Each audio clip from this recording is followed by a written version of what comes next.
people, we have made some post-slavery strides, with the biggest one being putting a black president in the Oval Office. Right.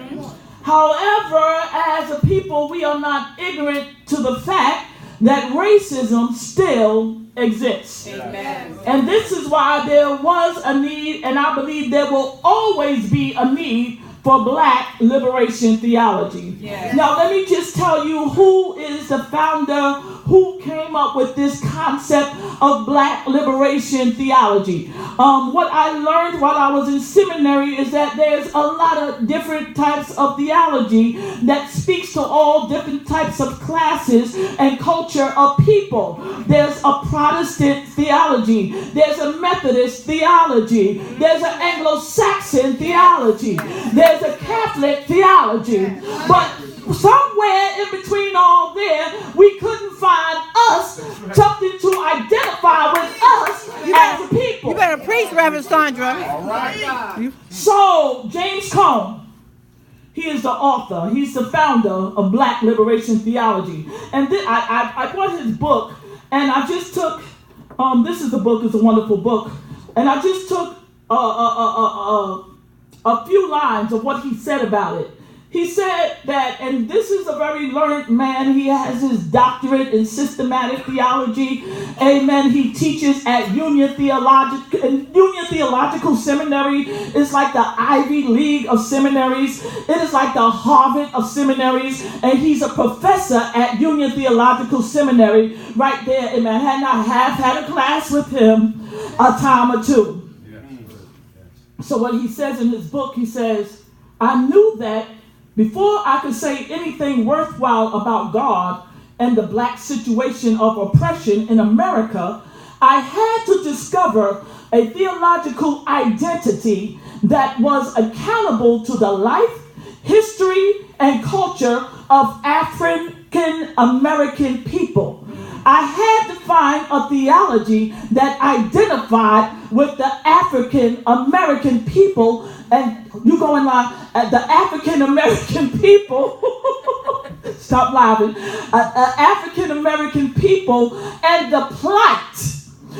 When I say the plight, we all know the plight that we went through. We all know the reason why Martin Luther King Jr., amen, what I love about him is that he took his spiritual framework and put it on social, political structures and said, this is why you have to have equality for us. Because God so loved the world that he loved us the same way he loved you. That God created all of us equal, so we got to be just as equal as you are, because we are children of the Most High God. Yes. Amen. Amen.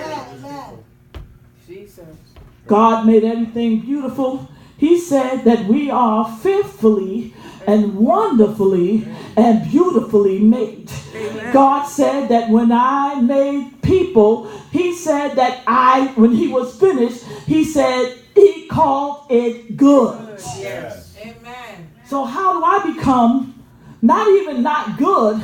See, the reason I say as a people, when I say as a people, and I'm not using a phraseology of we the people, because we the people came from the Constitution. Mm-hmm. And the problem was when they originally did the Constitution, we were considered as 1/10 of, we wasn't human. Right. We was 1/10 or 1/3 or 1/5 of a thing. We was 1/5 of a thing. Yes. A thing. So we wasn't really like human. That's why it was okay for slavery to exist. Yes. Go on, right. It was okay for them to treat us like chattel. That's history. And sell us back and forth. Come on now.